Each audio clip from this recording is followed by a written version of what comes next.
Good morning, everybody. Welcome to this Wednesday talk hosted by Kirstenbosch, presented by Room to Grow and Straight Nature. Before we get started, I'll just let you know that we will have questions after the talk, and we can pop those questions into the Q&A box while Alex is giving us our talk.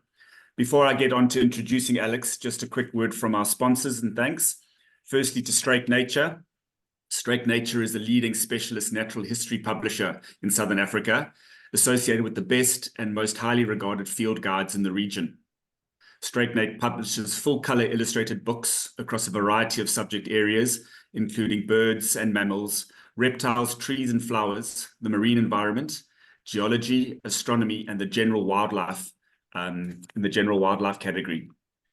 And then Room to Grow. Room to Grow, I'm the owner of Room to Grow. Room to Grow is an exterior design and project management company that's been designing and creating outdoor living spaces in and around Cape Town since 2002. We offer a complete suite of landscape design, construction, and associated exterior design elements to our residential, commercial, and retail clients. And you can find out more about us at roomtogrow.co.za or follow us on our socials. And then it's my pleasure today to introduce Alex van den Heever. Alex has spent 23 years at the Londoloni Game Reserve and was the youngest tracker to achieve the distinction of senior tracker in South Africa. He's the co-founder of Tracker Academy, an international award-winning NGO that trains professional animal trackers. Alex is the director and shareholder of Eco Training and Kruger Untamed, two of South Africa's preeminent safari businesses. He speaks internationally on African conservation and human diversity. And it is my great pleasure to welcome him, and we look forward to your talk. Thank you so much, Alex. Again, questions, please feel free to pop those into the Q&A box during the talk, and we will have a question and answer session after the talk. Thank you so much, Alex. Thank you, Brett, and I appreciate being given this opportunity to speak to such a distinguished audience. Thank you so much for having me. So what I will do today is talk about obviously the art of tracking, but also about the Tracker Academy. It's a not-for-profit school that trains trackers, as you alluded to, and a little bit about what tracking is. And I always like to lace these presentations with a few stories to give you the flavor of, life as a tracker and life of being a tracker student at Tracker Academy. So, and then I also will talk about my relationship with a particular tracker named Enriches. So that's what I will do. There'll be a bit on the technicals of tracking, a bit of background, a bit about what Tracker Academy does, and hopefully at the end of it, you'll have a holistic view of what we represent and what the Tracker Manual, the new edition, the second edition of the Tracker Manual represents. Okay, so I guess the story has to start here with this man. As I alluded to a few moments ago, his name is Enriches. Matanjana Jampetri Enriches was in fact his full name. He was born in the heart of what is today the Greater Kruger National Park. He was born in a mud hut underneath a jackleberry tree. I've been to the site, and he was born into the traditions of a hunter-gatherer family. His family slowly moved westwards from Mozambique through the Kruger National Park until they were eventually evicted in 1969.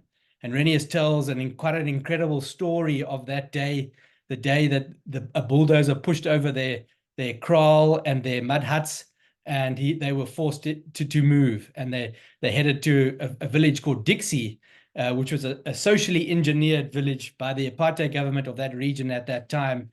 And that's where he lives to this day. But Enriches, as I said, he grew up in the bush. His school was the bush veld. He never went to school. And when he was about 23 years old, he doesn't know exactly when he was born, he landed a job as a tracker at Londoloni. His job when he was growing up was to look after his father's cattle and goats along with his brothers. And you can imagine watching cows eating grass must be right up there with some of the most boring work you could do. And so, as little young boys would do, they got up to all kinds of mischief, but quite interesting mischief, actually. He got to learn about the different bird calls, the scratches in the ground. He learned how to follow animal tracks. And because he was as he tells me, hungry most of the time. They would hunt small animals. And what he didn't realize at the time, he was learning the skills to become the renowned, world-renowned tracker that he is today.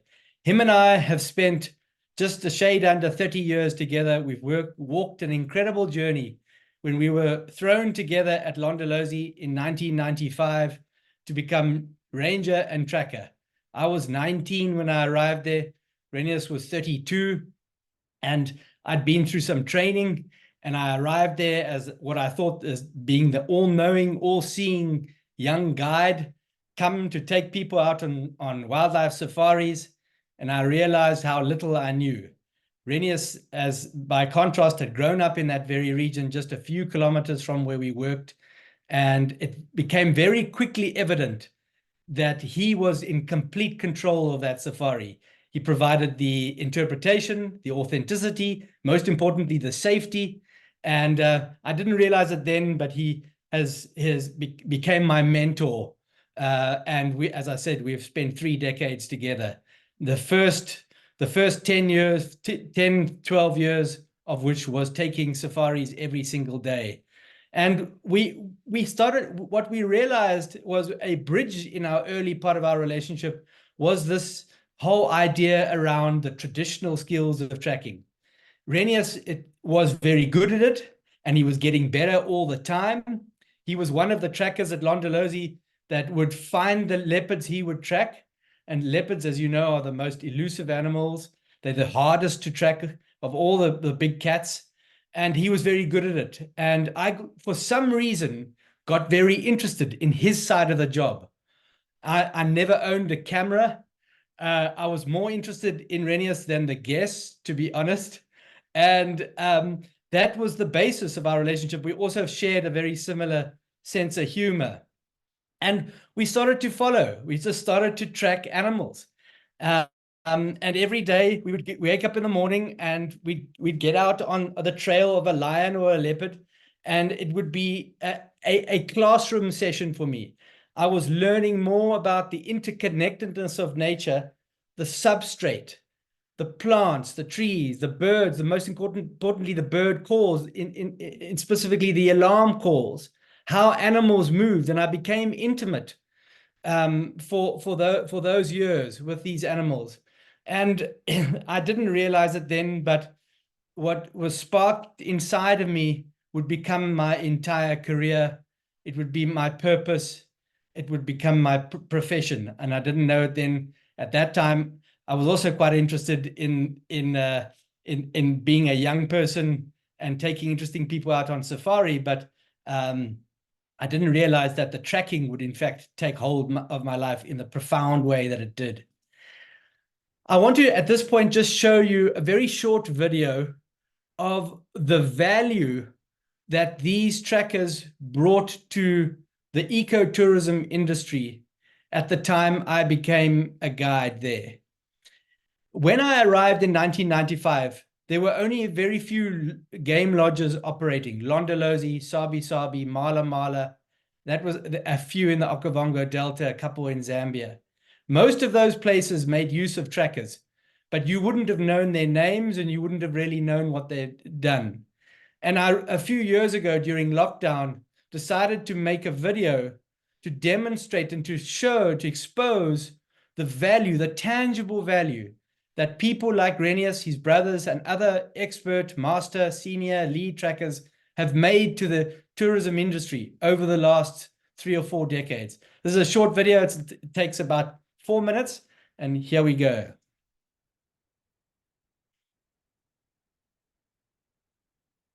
When Renius and I worked at Londolozi Game Reserve in the mid-1990s, the leopard viewing was exceptional.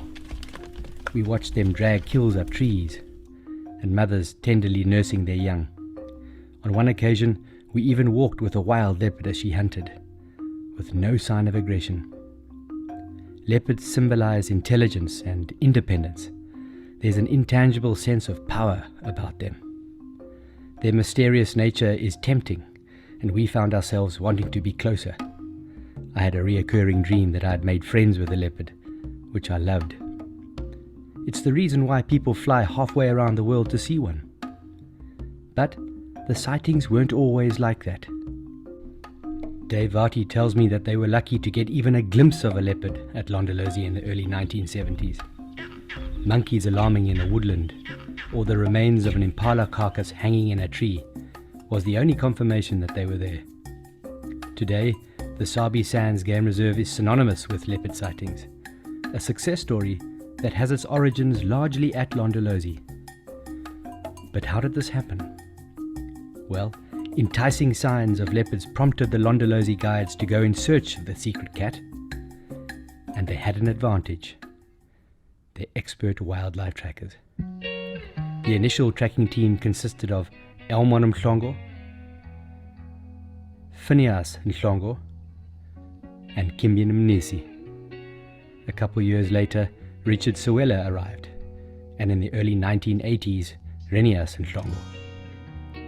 They were the most successful leopard trackers of their time, the ones who tracked them until they found them. Richard Sewela spent an unbroken 42 years tracking leopards at Londolozi.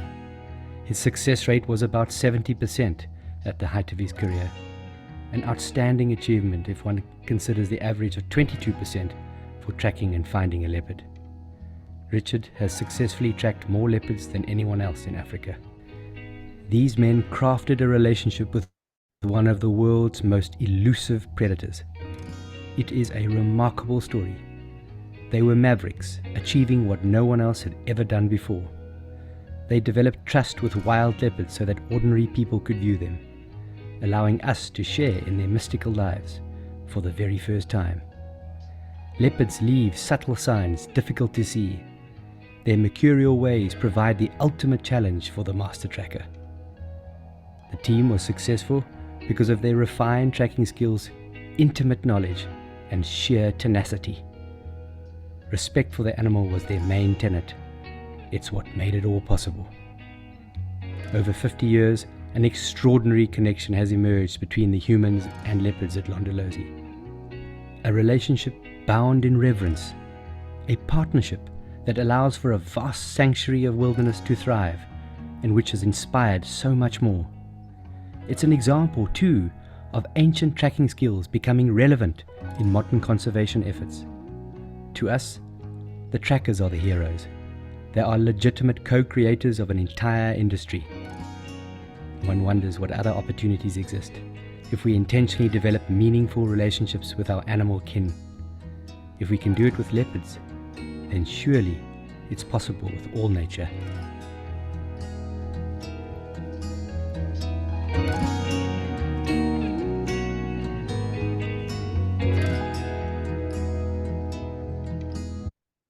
So I hope that gives you a sense of place and a sense of the value, the tangible value that trackers brought to the ecotourism industry. Those leopards were shy. You never saw them except for their kills up trees and the odd pug mark in the ground.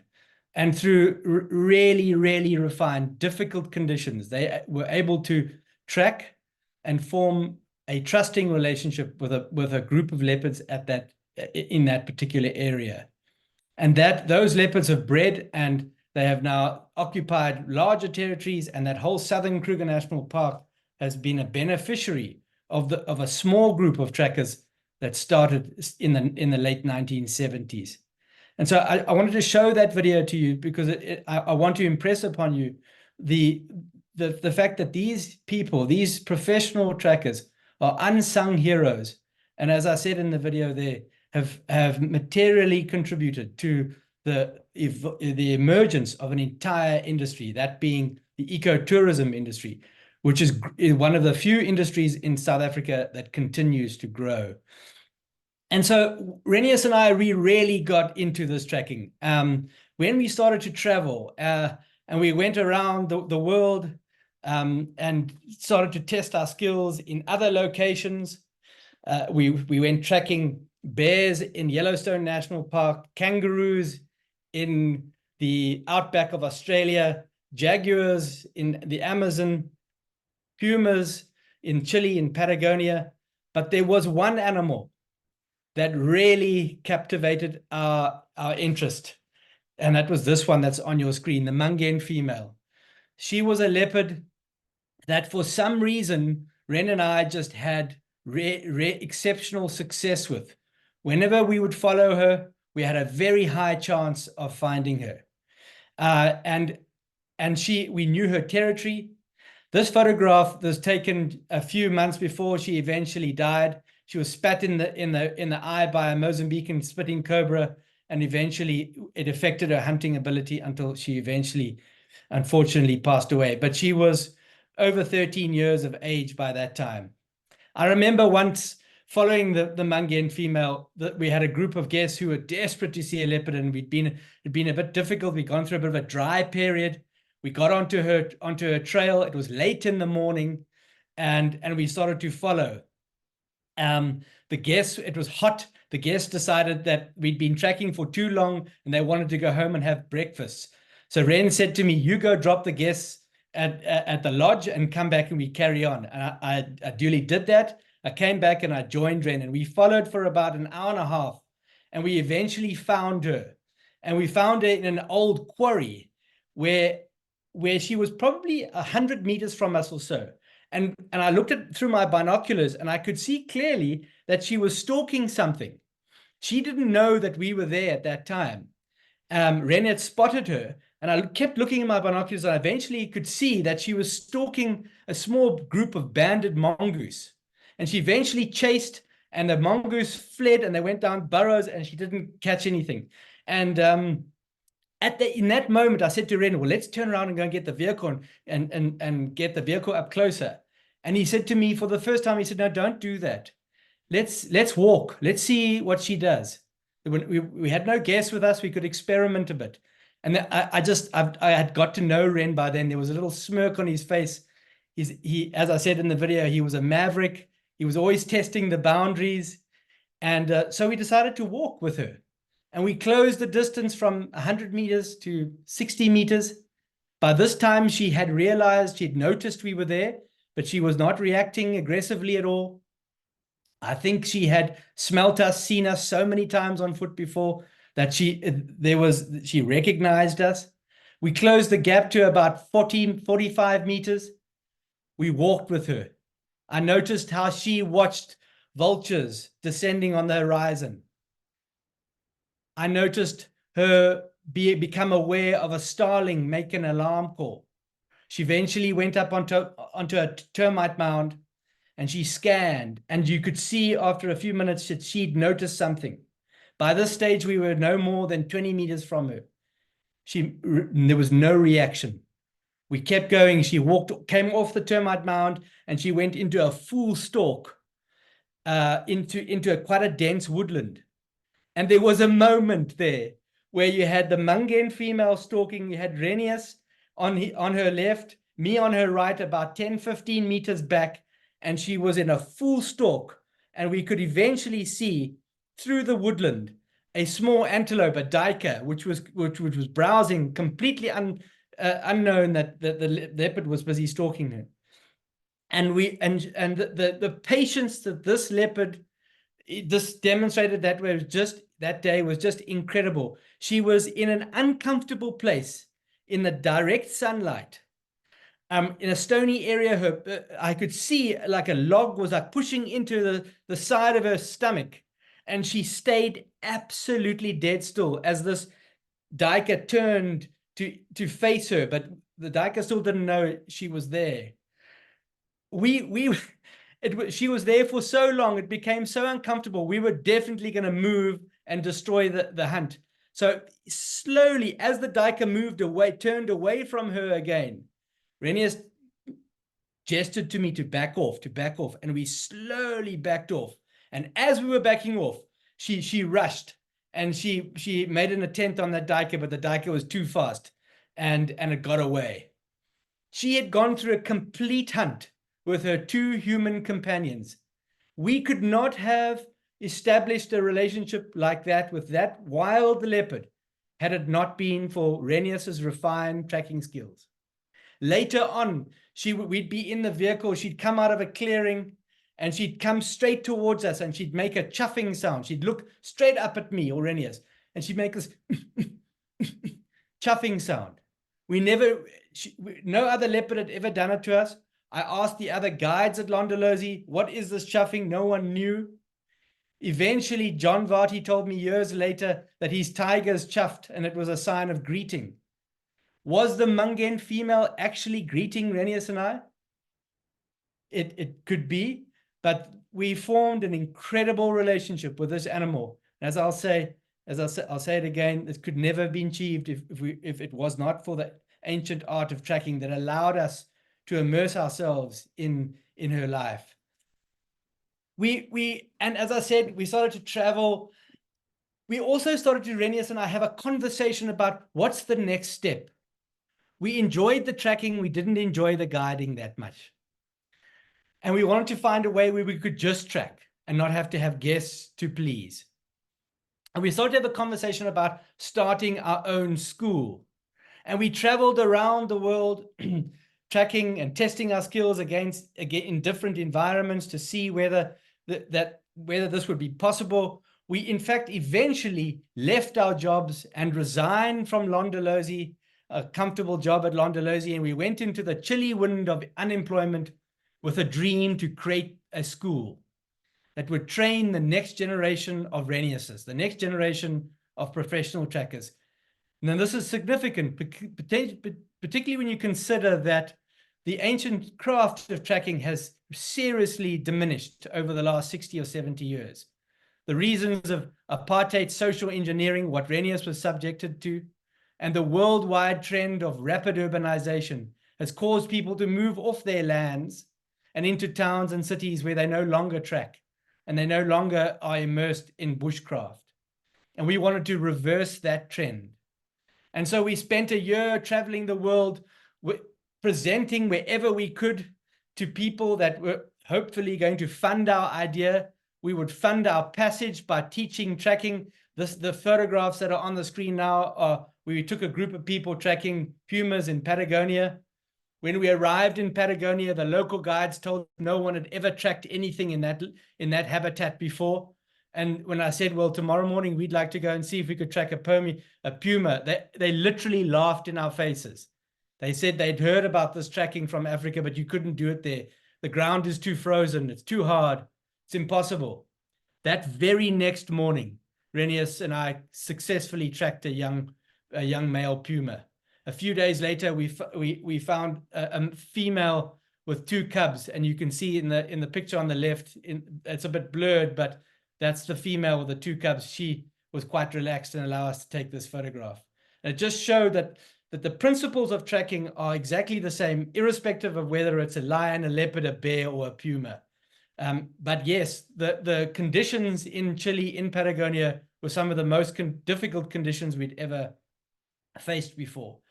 But long story short, we came back from South Africa from our trip to Patagonia, the US, and we arrived back in South Africa without $1 to show for our efforts. We'd completely failed in our ability to try and convince people to give us some money to start our idea, which was to create a tracking school.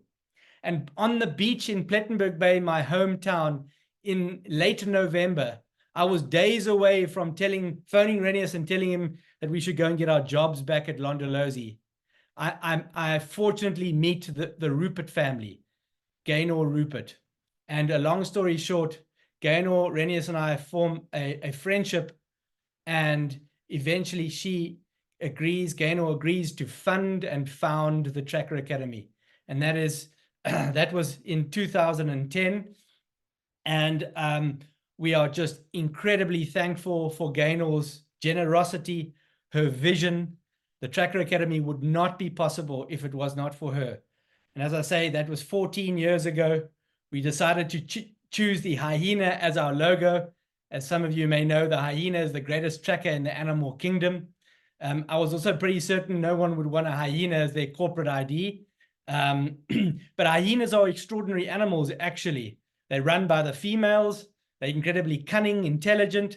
They have a much higher success rate in raising the next generation than any of the other larger carnivores, double the success rate, which I liked because that went to us wanting to raise the next generation of trackers, and we wanted to see success in that as well. And in January 2010, we opened our doors to our first 8 students, all of whom were unemployed, representing 5 or 6 provinces in this country.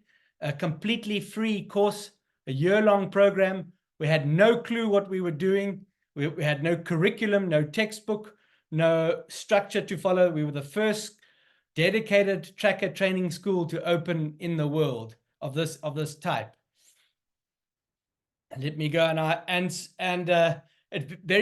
we were very clear on what we wanted to do. Our vision was to demonstrate the tangible value that tracking skills have in modern conservation efforts, and that even though that it's an ancient school, it's highly relevant in modern day conservation efforts, particularly in ecotourism and anti-poaching. And then our mission has and always will be very clear. We want to train the professional trackers and deploy them in jobs and monitor their performance. So this is what the Tracker Academy is grounded in. And we have 2 permanent camps, one Londolozi Game Reserve, our old stomping ground where the Vati family kindly gave us facilities for free and the land access. The second is Sandringham, where Rob Gillespie and Sabi have given us a similar situation in that magnificent game reserve in the southern Timbavati. And then we use the Rupert Farm in the Great Karoo and the Oppenheimer Reserve Swalu Kalahari in the Northern Cape as temporary bases. In all instances, the landowners give us the facilities and the land for free, and then we pay for our operating costs. Our camps are very humble. They're tented. This is a photograph of the camp in Sandringham. It's totally off the grid. We heat our water using exotic wood in a South African innovated system called a rocket. We get the rest of our power from the sun. All our waste goes to a pig farmer who started with 3 emaciated pigs and now has a thriving business. And the students cook for themselves. They clean for themselves. Each tent takes 4 students, and they are with us for a full year. We started in 2010, as I said, with very little to go on. By 2014, we had received formal accreditation by the Department of Education, via the Sector Education Training Authority. And boy, was that a story. That was a journey, a story unto itself. We had to convince the Department of Education that tracking was a legitimate vocation. And they were not easily convinced. However, we got that right, and we eventually received our accreditation in 2014, and it is an example of the first ever formally accredited tracker training school, probably in the world. Today we take, let me move on a bit. Today we take 32 people, young men and women, all of whom are unemployed, many without hope, or pretty much all of them live in villages close to big wildlife areas, and we bring them onto 2 different programs, 16 trackers in each. So we train 32 a year now. We have these two programs that operate in parallel to each other. The one is the lodge trackers, which we started with. That's training trackers for the ecotourism industry. It's as I said, 12-month-long program. The students live with us full-time. It's an accredited NQF2 program, and it basically goes, we teach the skills necessary for a tracker to operate in a guided experience. So vehicle-based as well as trails or walking safaris. And all of those students get deployed into the ecotourism industry.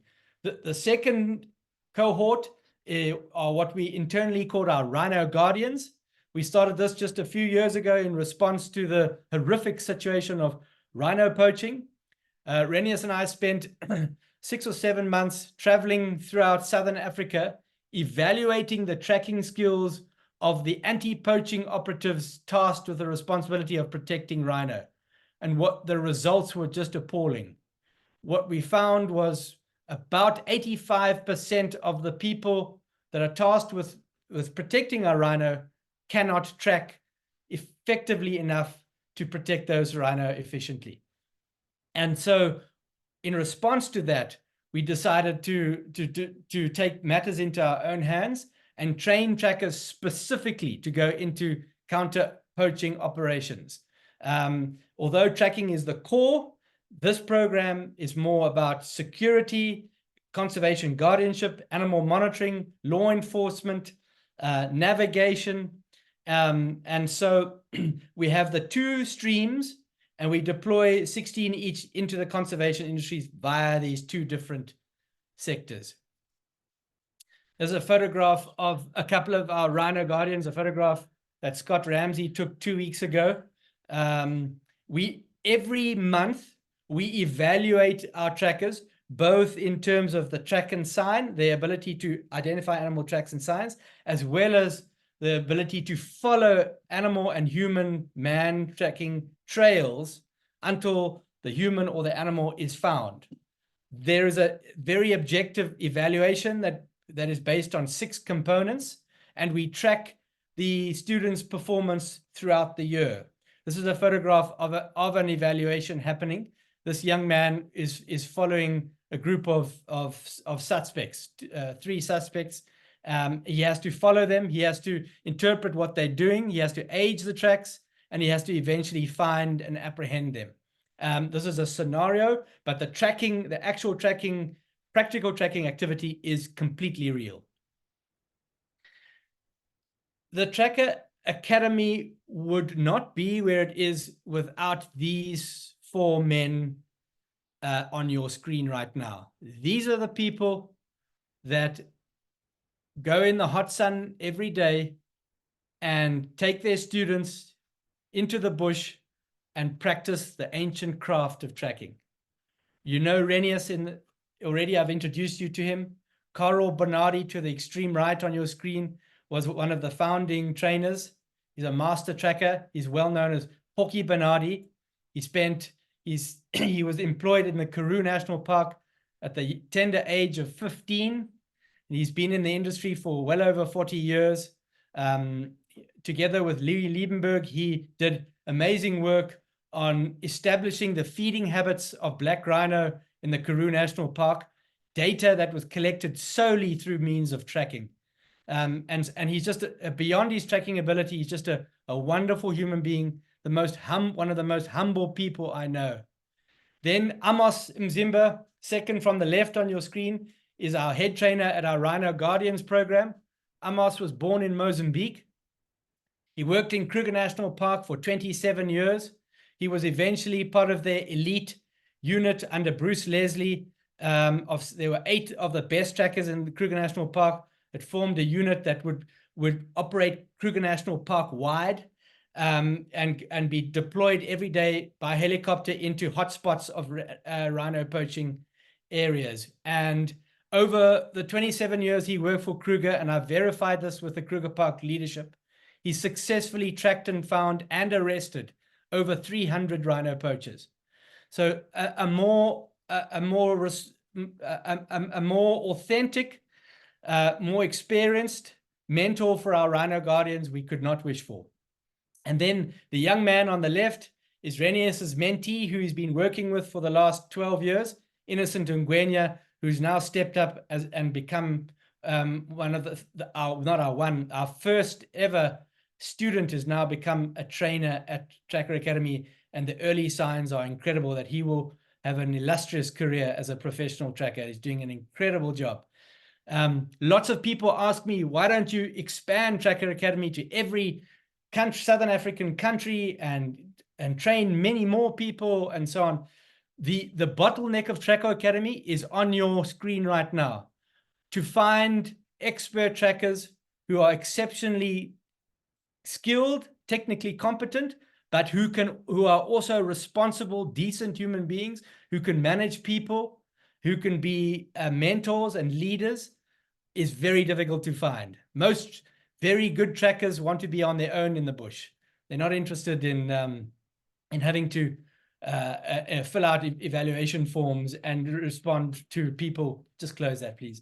And just and respond to their students' issues every single day. Our tracker students, as I said, they all are unemployed, most of them between the 20 and 30 years of age. They all come from villages close to wildlife areas, so they have there's a relationship already. There's an affiliation. There's maybe a real desire to work in nature. We've never marketed or advertised a day in our lives for students. Yet last year we got 1,700 applications, and we can only select 32. What happens is you'll get a village where a student gets selected from a particular village. They come on Tracker Academy for the year, and after, assuming they graduate successfully, they then get deployed in a job, and then the message spreads like wildfire throughout that village, and you suddenly get a flood of applications from that particular little center. And we've got centers around South Africa, for example, Lusikisiki, which is on the coast and far away from any major wildlife areas, where we get a huge number of applications, and we get some really high quality candidates from that village too. I've also included the photograph of the two ladies on the right, sorry, excuse me, on the left. They were our first two female tracker students. We are, and I've included this purposely because I want to tell you, and it's important to dwell on this point, that tracking is completely gender neutral. It's not necessarily just for big burly Shangaan men like Renius. Anybody with an able body, a reasonable eyesight, good memory can practice and become a really competent tracker. In fact, the lady on the right was the top student in her group. And so we have this, we are drinking from a fire hydrant. We can only take 32, and we have quite an elaborate selection process that starts with an online application. We do psychometric testing, we do telephonic interviews, and then we take a final group into the bush for a day, and then we eventually select the final group, which is usually 8. So tracking, I'd like to just tell you a little bit about, and I know you all want to know more about the linear skills of tracking. Practical tracking has effectively two, and I'm talking broadly speaking, two components. The one is the study of the animal tracks and signs. So that is the ability to recognize, interpret, and understand and recognize and identify all the little animals that come to the ground and leave signs, tracks. And that can be from an insect right up to an elephant. It includes an animal's droppings. It includes bones, feathers, horns. It includes other signs like a bird alarm calls. And that's what we call the tracks and signs component. It requires a very rational, analytical approach.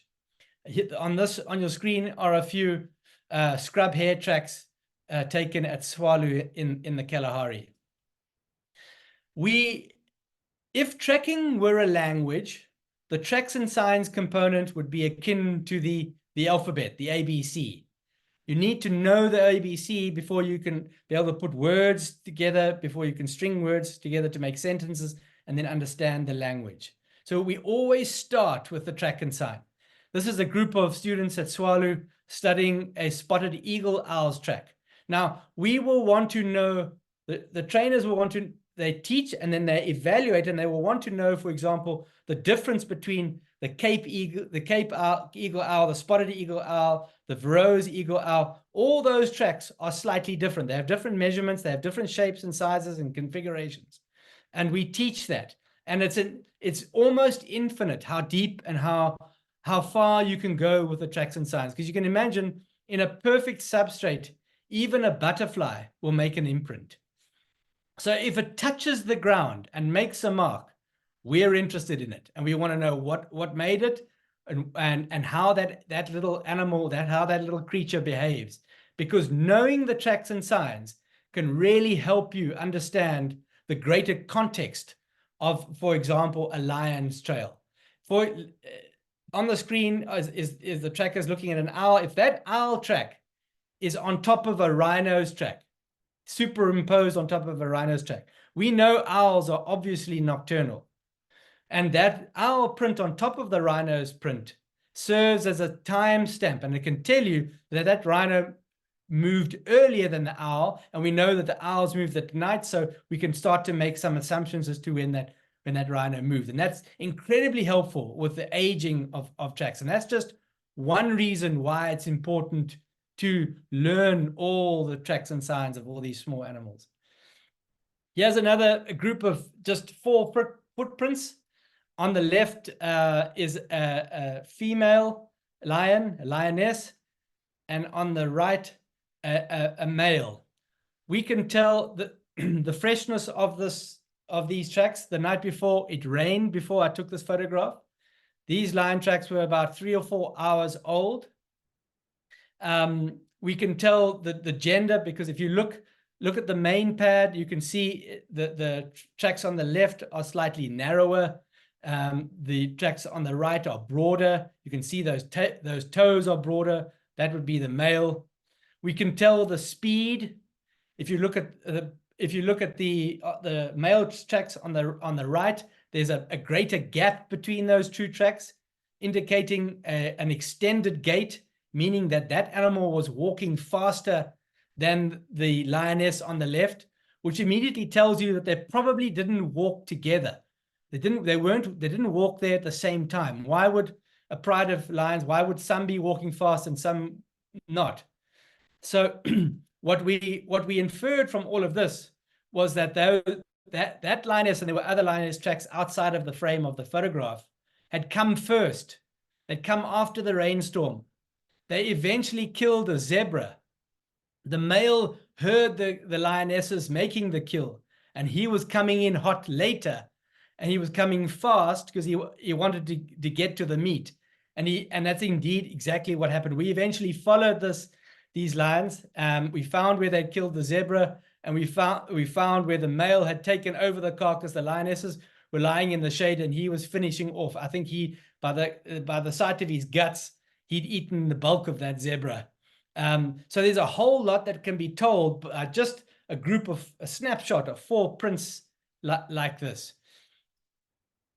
Here's another shot of some lion tracks. This slide I've just included to demonstrate to you how a lion footprint can show up so differently depending on the soil, the substrate it steps on.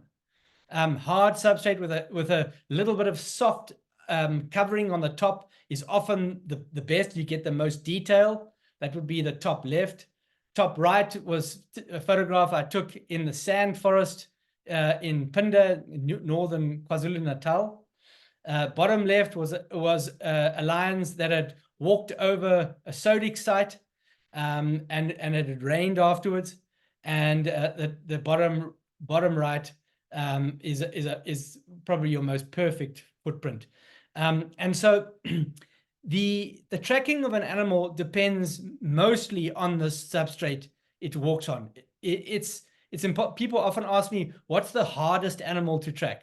Well, the obvious answer is the hardest animal to track is a leopard, because the way it moves and it steps so lightly on the ground. But the true answer is it can be anything, depending on what substrate it steps on.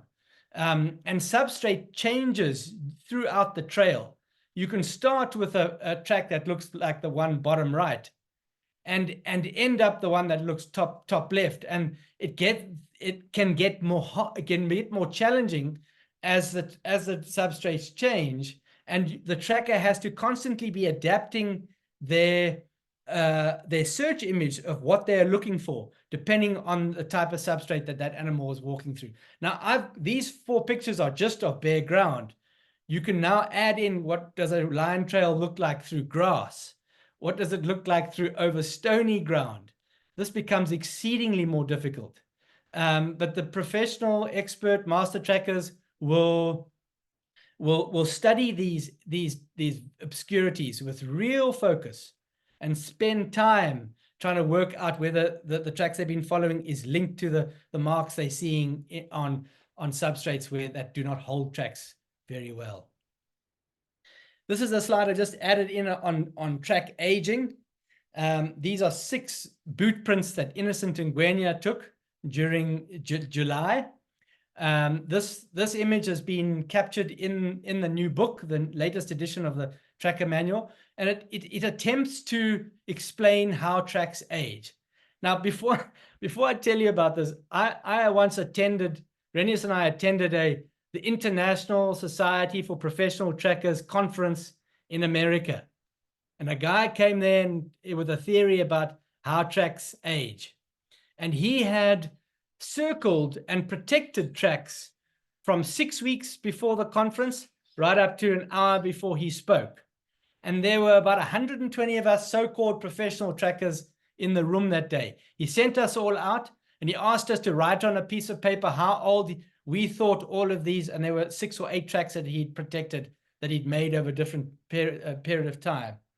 Well, we came back in the conference center and it was like a shotgun. There was no pattern to all of us professionals in telling which were the freshest tracks and which were the oldest tracks.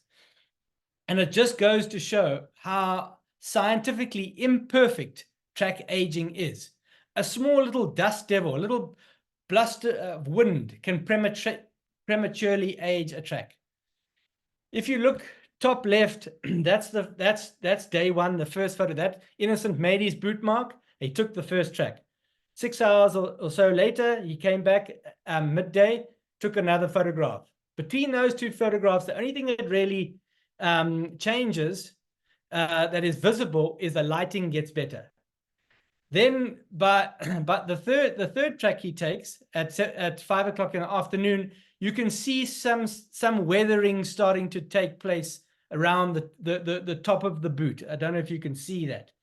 The light is faded again, but the track is still reasonably good in its condition.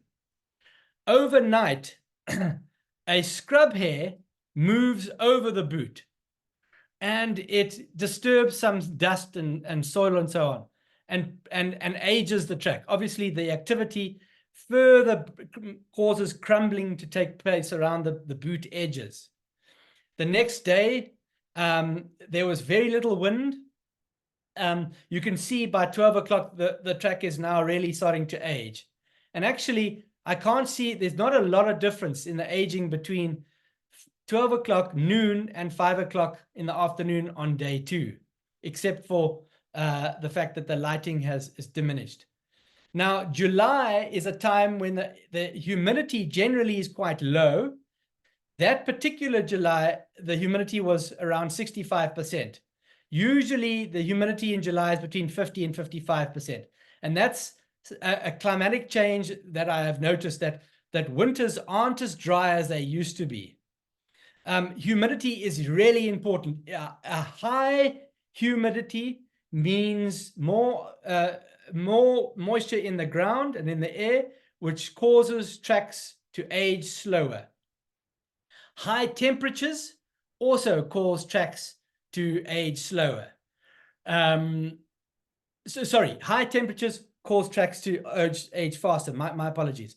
The winter time, the temperature is only 26 degrees when we took these photographs. That's not particularly hot, and wouldn't have caused much of in terms of the aging process. There was very little wind and there was no rainfall. Wind and rain completely change the rate of aging. What I have learned is that the month of April, when the humidity is still quite high, the temperatures are starting to come off from the warm summer, and the moisture captured in the ground from the previous season's rain means that tracks age the slowest. And April is one of the hardest months in the Kruger National Park bushveld to track because of this. Conversely, October is usually the driest month with the lowest relative humidity. The temperatures are starting to get really high. You often have a bit of wind in October, and that consequently tracks age the fastest in October. So trackers have to be aware of the weather conditions when aging tracks. I hope that gives you some sense of the aging process. The second component of we dealt with the track and sign component of practical tracking. Now we move on to the trailing. They call it trailing in America. We've kind of adopted that term in South Africa, but more fundamentally, it's the following of an animal's trail. Finding a lion track, aging that track correctly, and then following that set of footprints until you eventually find that lion. And that ain't easy. And that, when I said that track and sign require a very analytical, rational kind of approach to identifying tracks accurately, trailing requires, yes, some detail, no doubt, but this is where creativity, holistic thinking, diffuse mode of thinking start to come into play. The tracker's mindset in terms of following an animal's trail, and it's in fact a constellation of mindsets that help a tracker to be really effective in following animal trails, are the 5 that I've got on the screen now. Starting with discernment. You need a discerning mindset to correctly age and identify and interpret a lion track. That requires a highly analytical approach. Once, assuming you've got the track, it's fresh enough, you know what you're following, you now start to go down a trail of evidence. Curiosity starts to kick in. Curiosity is the mindset that will pull the tracker down the trail. It's all the questions that the tracker starts to ask. Where's this animal going? Why that information? Why have the track's appearance changed? They get really curious, and they're starting to ask a lot of questions about how does the information they're finding in the bush relate to the bigger picture. At some point in the tracking process, you will want to close the gap. You want to go faster. It's difficult to outwalk or outpace a lion or a rhino, all things being equal. And trackers, what they do is they start to assimilate the evidence, the physical evidence they're seeing on the ground, including the bird calls, animal behavior. They assimilate that evidence together with the influence of the landscape. In other words, is there a water hole up ahead that may draw the lions in that direction? Is there a big open plain full of zebra wildebeest which may draw it in that direction? So that's the second component. With thirdly, what is the animal's intentions? What's its movement? What's its inferred behavior? So the evidence, the influence of the landscape and the animal's behavior the questions about those 3 come together in a mental image in the tracker's mind. And that helps the tracker form an hypothesis about what this animal is doing and what the tracker's next move should be to try and close the gap and get closer to this animal. And tracking is the trailing is a constant chain of mini predictions, mini anticipations, using this method, using the tracker's practical imagination. At some point, and it's an inevitable part of the trailing process, you will lose the tracks. Even master trackers lose the tracks. It's very unlikely that you have a perfect tracking scenario, unless you're tracking your dog on the beach and it's the first dog on the beach and there are no other footprints. You will most likely, and even the experts will lose tracks at some point. Now, this is where the masters have the resilience, the honesty, the boldness to confront the brutal facts. I have lost track. I cannot see where these tracks are. And this goes to adaptability. Are they adaptable enough to go back to their last confirmed track where they were on track? And are they bold enough, courageous enough to say, I actually don't know where I am. I don't know where these tracks are going. But I've got a good sense of what the animal is doing, and I'm going to test my hypothesis, and I'm going to go up front, and I'm going to try and anticipate. How many of us know people, not just trackers, who go off track in life and don't have the courage to do that? Well, the masters do. And adaptability is a key mindset in the overall tracker's mindset when it comes to trailing.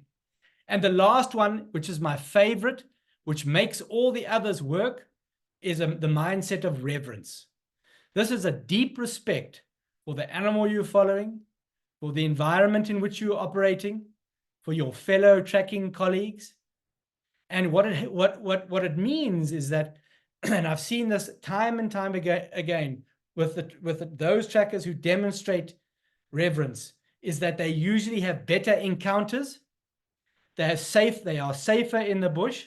For example, Porky Bernardi, I told you about him tracking the black rhino for all those years in the Karoo National Park.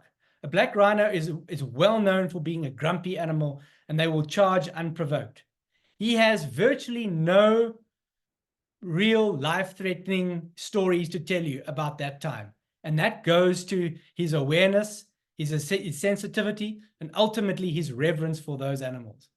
And the best trackers in the world carry reverence as a guiding light, as a guiding attribute in their character. And you put all those mindsets together, and you get as close as you can to someone who is predisposed to be a really, really good tracker. And beyond tracking, those 5 mindsets are just a way of being. I think we can learn from master trackers in our personal lives and go and try and develop these mindsets and avoid the traps. They are, by the way, equally as they are mindsets, they are also traps that we fall into. The trap around discernment would be impulsivity. The trap around curiosity would be one of not asking questions and being hyper focused and not taking into consideration the rest of the information. The trap around adaptability is being rigid. The trap around reverence is contempt. So these are just some examples of the traps that some trackers equally fall into. Then the overarching idea in all of this is, I've seen with the masters, is they are able to seamlessly move from a focused mode of thinking to a diffuse mode of thinking and back again. It's very hard to be very focused on one thing and suddenly be asked to do something else or to look at something else and then to come back. And the masters are able to move between these 2 modes of thinking, where they can see the detail in the lion's track, but they can immediately zoom out and see the lion track within the broader context of the environment and start to form those hypotheses I was talking about earlier. And that goes to diffuse thinking. And the best trackers in the world can move between these 2 modes of thinking seamlessly.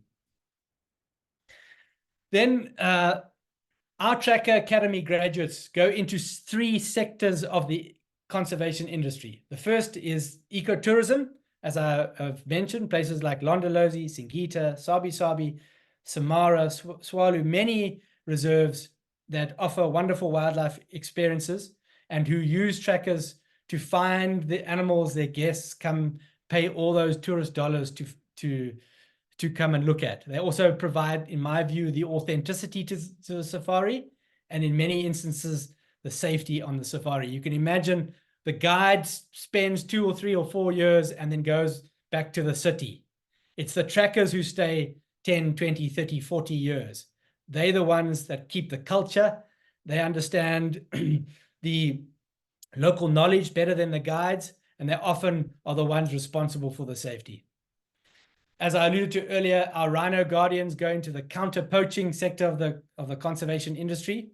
I'm very happy to report that 100% of our rhino guardians graduates have found permanent jobs. And what is very interesting at this stage is still anecdotal. We are going to conduct a study quite soon, is that in every single concession reserve where our rhino guardians have been deployed, we have seen a drop in the number of poacher incursions and an increase in the number of arrests. So we know we're onto the right thing, and we are going to focus and we're going to double down on ensuring that our rhino guardians are using the ancient craft of tracking. It's their USP. Our rhino guardians are equivalent to the guy or the girl who writes code in a software company. It's a specialist job. Tracking is a specialist job. You go to all the field ranges in Kruger National Park, and you'll only find a handful who can really track. That's who we want to train. We're not training, although these guys are carrying their R1s because that's legally obliged, and they have to go through that training. The reason they're in their anti-poaching units is for their skills as a specialist tracker.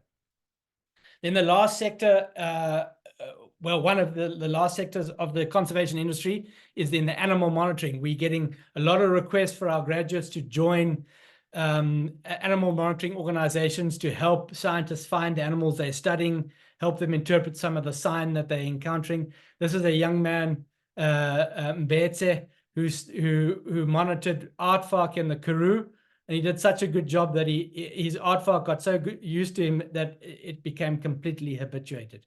And you can imagine the information he was able to collect by having this relationship with a completely wild aardvark. And under a study backed by rigorous science, Mbetse can contribute meaningfully to the behavioral habits and so on of aardvark because of his tracking skills. Some noteworthy facts on Tracker Academy. We've trained 266 professional trackers so far. Our deployment success rate is, there it is, 96.51%. I keep a very close tab on that. It costs us 170,000 Rand per tracker, which we raise from a donor community, including the Rupert family. That's about $9,000. That includes the students' full bursary for a year. It includes accommodation, food, learning materials, training, the lot. Our annual budget is 6.5 million, and we have, since we started operations, we've invested a little over 47 million Rand in traditional skills of tracker development in Southern Africa. That's about $2.5 million. The pie chart at the bottom, the big blue piece there is the number of trackers that have gone into the ecotourism industry, which is what we started. The red and green pieces reflect the anti-poaching and animal monitoring. And we are seeing that area growing very, very significantly, very fast, as we are showing that our graduates bring tangible value to the anti-poaching units that they get deployed in. Then I guess what this whole talk was supposed to be about, the tracker manual. There's a photograph of the latest edition. Let me give you a bit of background. We wrote the tracker manual not because we wanted to publish it for the public. There was no textbook to use when we started. So we wrote our own textbook. And this is actually version 4. We published version 3 in 2017. It became a bestseller. We weren't expecting that at all. And on the strength of its sales, Pippa Parker from Straight Nature asked us to do an updated version. And that's what's before you now. We're very proud of it. The drawings, some of the improvements we've made from the first edition are the drawings. There's an example on the front page. And those drawings were drawn by my very close friend and mentor, Ian Thomas, who's a very competent tracker in his own right. We've added about 30 new species. We've improved the descriptions. We've included a whole section on droppings, on track aging, I was alluding to earlier. And the most important and the newest feature I'm most excited about is this track comparisons table, which you can download. And you can even scan that QR code right now if you want to, and you'll be able to download the PDF that you can print and take into the bush. And what we've done with the track comparisons table is we've placed tracks that are most easily confused in the bush right next to each other, and given a little explanation of how to separate them. And that's one of the hardest parts of interpreting animal tracks is what a hyena can easily be confused with. For example, a spotted hyena and a brown hyena can easily be confused. A leopard and a young lion can be confused. A grey duiker and a bushbuck can be confused. And so those are just examples. So we've placed those confusing species right next to each other on a table that you can print out and take into the bush with you, with little explanations of how to separate them. Some of the projects we were involved in Tracker Academy. One that is maybe our signature project, which started many years ago. We sent 2 of our Tracker Academy graduates to the Pantanal region of central Brazil. A wealthy man there had recently bought up a 50,000 hectare piece of land, which had been historically a cattle ranch, but they had jaguars and lots of the local indigenous Pantanal species there. He built 2 very, very fancy 6-star lodges, and then found that he couldn't find his jaguars. Somehow or another, he made contact with me, and long story short, we sent young Andrea on the right and Richard on the left. Both grew up in the Greater Kruger, never been on an airplane, never been outside of South Africa, and they flew to Sao Paulo, and about 24 hours later landed in the Pantanal with their pangas, and they joined up with 2 young Brazilian naturalists, and for the ensuing months just focused on tracking jaguars, and they had incredible success. I got a Christmas card a couple of years ago from the owner of that ranch to say that now over 70% of his guests in those 2 fancy lodges are now seeing jaguars on their visits, from less than 5%. And that's an example. Gaynor likes to always remind me, it's an example of South Africa exporting a skill for the benefit of conservation in another country. And as we know, South Africa don't export too many skills. So I think it's rugby and tracking. Here's a short video on this morning. Of Andrea and Richard tracking a male and female jaguar and being successful. You need to listen quite carefully. Here we go. Perfect opportunity to show you tracks of a male and a female jaguar. If you look down here, you can see this is the female track. It's quite small. See that? And there's a male track on the left from here, and you can see it's quite big, just like a fully grown lioness. So both of them are walking together, and we hope that they are mating. So let's see if we can follow and manage to find them, and I hope we're gonna find them. I wonder if you can hear me because of these birds making noise here, but it's quite amazing. Eh?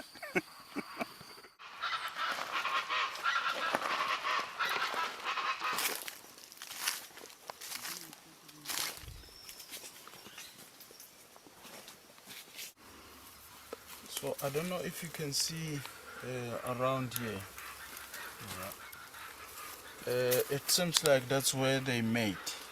You can see how even the female dripping down like this. You can see all around here, and the male mounting, and they mate from here. That's what we think.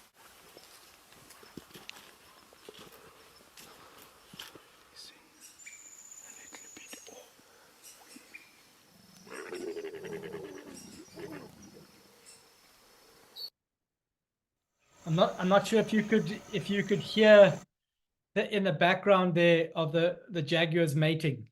As Andrea picked up his binoculars to have a look, you could hear the growling. That was the jaguars mating, and then they started to follow this young male over the next few months, and they had exceptional success with him.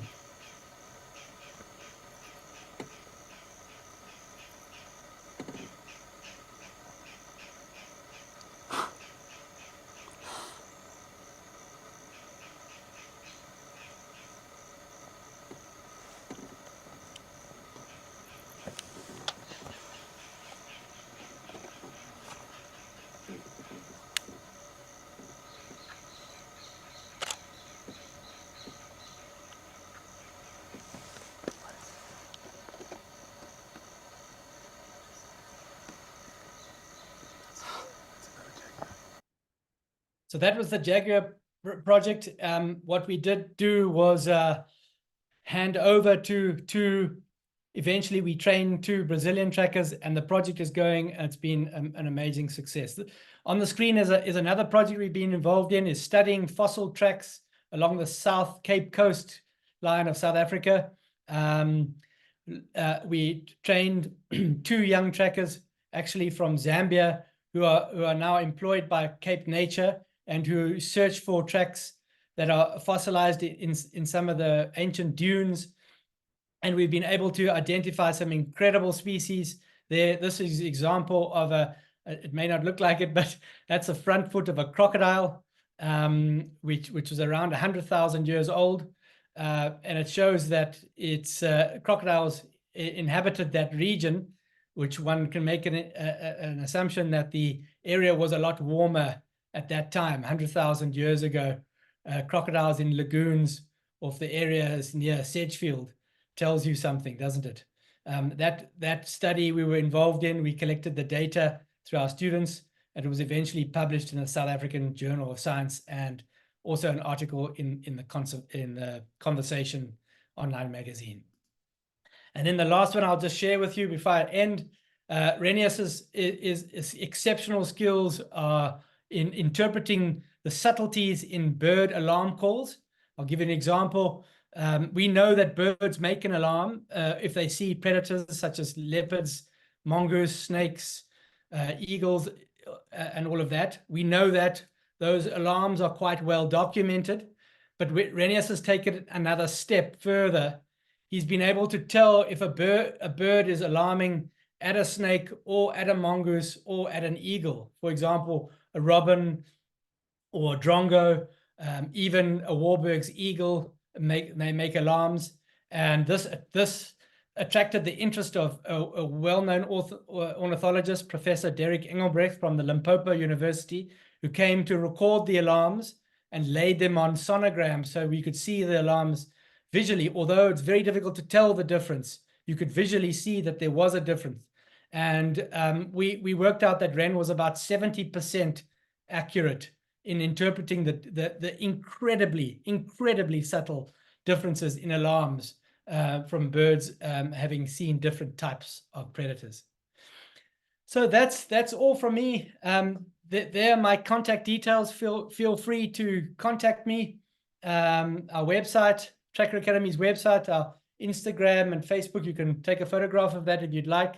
And if there are any questions, Brett, I'm happy to take them. Alex, wow, what can I say? That was unbelievable. A real look into a success story, so much full of passion, so full of inspiring stories and inspiring people. Yes, there are quite a few questions. We can go into those.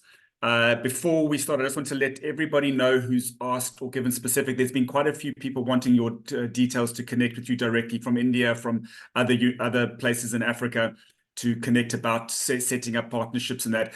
Please be aware, all of that information will be passed through to Alex. We're not going to deal with that now live in the public forum, but that information has been noted and will be passed on to Alex. So let's get on to our questions. The first question is, when do the applications open and how do they do that? I think there's a common theme of that. So I think maybe if you can just cover that. When do applications open and how do people apply if they want to be part of the academy? Yeah, thank you, Brett. Applications are open all year round. However, we have an intake in January only, but people make applications on our website, on the online portal, and we keep them on record until about September, when we start to go through all of them and do a desktop study. But it is important for me to say that Tracker Academy is reserved for only unemployed, previously disadvantaged people. We do, however, have a strategic partnership with Eco Training, who's employed 2 of our top Tracker Academy graduates for people who want to go on 2-week-long courses. And then we've also run tracking safaris where people would like to come on a safari, but they'd like to go tracking. Renius and I do those from our camp at Kruger Untamed, at Satara, and at Chokwan. Oh, fantastic. I think that information covers quite a few of the subtleties and the different questions that we've got. So that's great. David Reed has asked, Alex, how are trackers now evaluated? Do you get different levels of trackers which are assessed? And how many of our trackers would sit at a master level tracker? Yes, so there are levels. There are both levels in South Africa as well as internationally, and at an accredited level. So I'll start with what is generically known. There's tracker level 1, 2, 3. And there are two organizations that assess trackers. Tracker Academy being one of them. The other is a company called Cyber Tracker. They also assess trackers. And they have a similar but different approach, and they also do exceptional work with evaluating trackers. But beyond level 3, they call it, I think it's professional tracker. We are advanced tracker. Then they've got senior tracker, and we've got lead tracker. And then master tracker is an honorary position, and there, as far as I know, no evaluations that go with the master tracker, but I might be a bit out of date. Yes, so that's right, and those tracking levels are generic around the world. Thank you. Tracy's asked, is Amos in Zimbabwe related to the late Anton? Yes, Anton was his younger brother who was very, very tragically murdered by a anti-poaching syndicate last year. Yes, so it runs in the family. They have a genuine desire to look after our precious heritage, that family. Thanks for that, Tracy. Colin has asked, what is sodic? What is a sodic site? Sodic soil. You mentioned that as the footprints. Okay, sodic sites, they're often high in sodium, in salt. They're often quite bare. They disperse very easily. And so it's and they are quite hard underneath, and they've got a very, very thin layer of soft soil on top. There we go. Asked and answered. Henrietta has asked, any advice of how I can practice my tracking skills even when I'm not in the bush? She's in the city quite a lot and back to South Africa to do her trails guide in September and just feel like she wants to try and prepare. Is there anything that you can advise her to practice with? Well, the practical tracking skills have to be done practically. I wouldn't be able to teach you tracking online, that's for sure.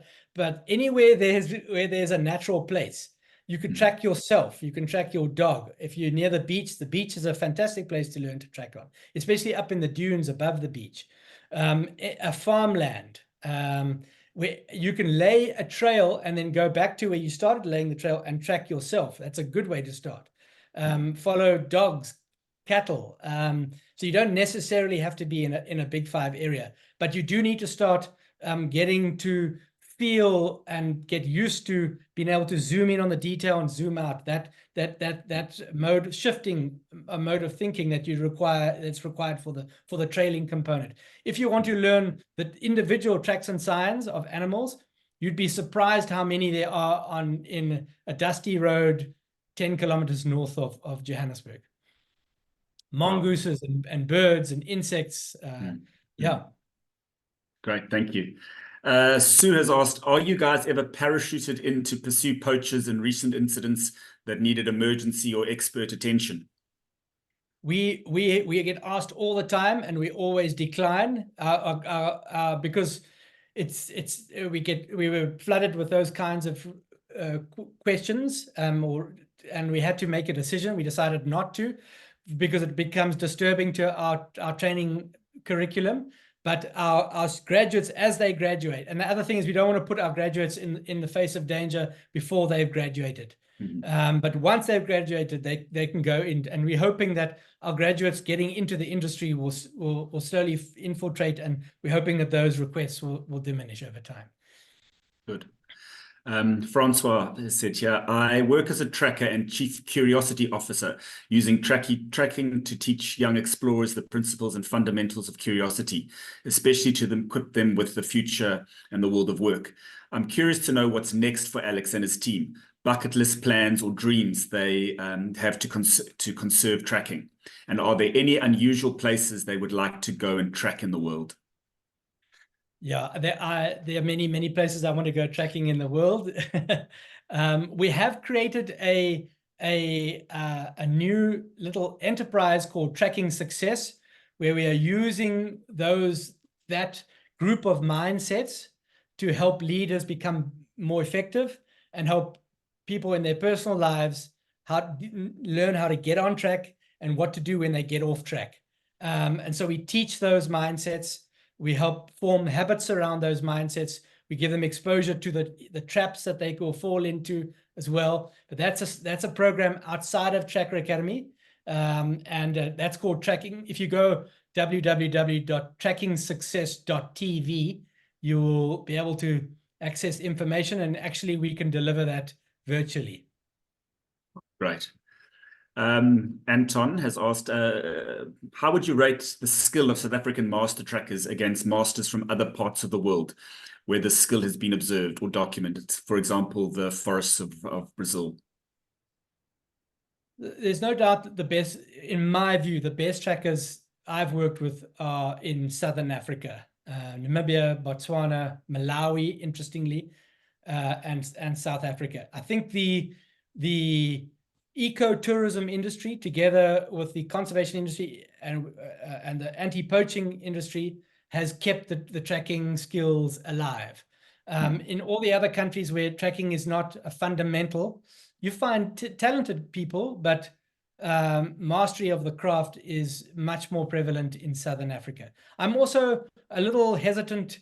The word master can be used too easily, and and each tracker is very individual in their ability. I've worked with masters and experts, and they've all got a slightly different bent on how they approach it. So to give them one label is also misrepresentative in my view. Okay, interesting. I'm going to paraphrase a question here from Gabriel. He's a young man who's just started out on his entry-level guiding talks, guiding at the lodges, and he's wanting to understand if your opinion that you would suggest to take on a tracking element, and then you've alluded to sort of courses that aren't full-time, the year ones, so that you're able to bridge that gap between the guide and the tracker, especially when you're taking guests out, and what your opinion of that idea is. Yes, so Renius and I get asked to go speak at these lodges to help them improve the guide tracker relationship, because I didn't mention it, but Renius and I have had many difficulties as well in our 30 years together. It hasn't been altogether a bed of roses, and so we've learned from our mistakes, and we've learned from each other, and we do give a keynote presentation, and we have got a workshop we can do to help guides and trackers work together. The problem is we're just so busy, we can't always do it, but if we can, we will help. Yeah. Right. Thank you. Cam has asked, is it possible to track scorpions? Well, it's possible to identify a scorpion's track and to identify their burrows, but to follow a single scorpion from its burrow on its nightly hunting forage, unless the substrate is very good, would be quite a task. It's not impossible, but it would be exceedingly difficult. Right. Cam has asked in connection with that last slide about the bird alarm calls. Is it possible to get those alarm calls or view them somewhere, or is that paper being published? Or are you aware of that? Yes, we're building a library of all those alarm calls. We're busy with that at the moment. It's actually taking much longer than we thought. We got off to quite a quick start, and it's taking a lot longer, because what's going to happen is every time a bird makes an alarm call, Renius has got to say, I think this bird is alarming at that predator. And then we've got to go and verify that. And if we can't verify it, you can't log it as data. And so it's taking quite some time. But we will be publishing a paper on that eventually. Right. Brighton has asked, can I still be trained even if I'm from Zambia? We have quite a few guests joining us from outside of South Africa. Is the academy only open to South African residents, or is it open outside? Open to the SADC region, so Zambians are welcome.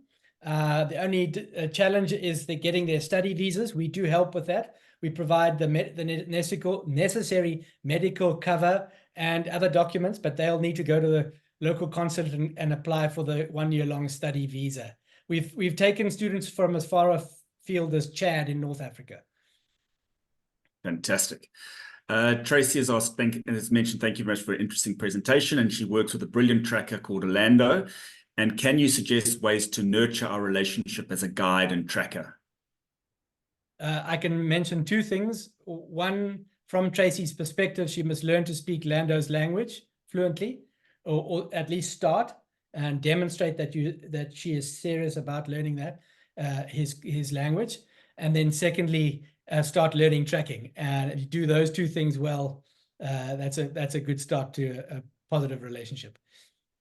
That's awesome. And then I think just that looks like we've come to the end of the questions, but I think for everybody, 2 things, like how can people help the Tracker Academy if they want to be involved in that? Well, donations would be most welcome. They can contact me on that. You know, we're training young people that come out of a rural schooling education that's failed them.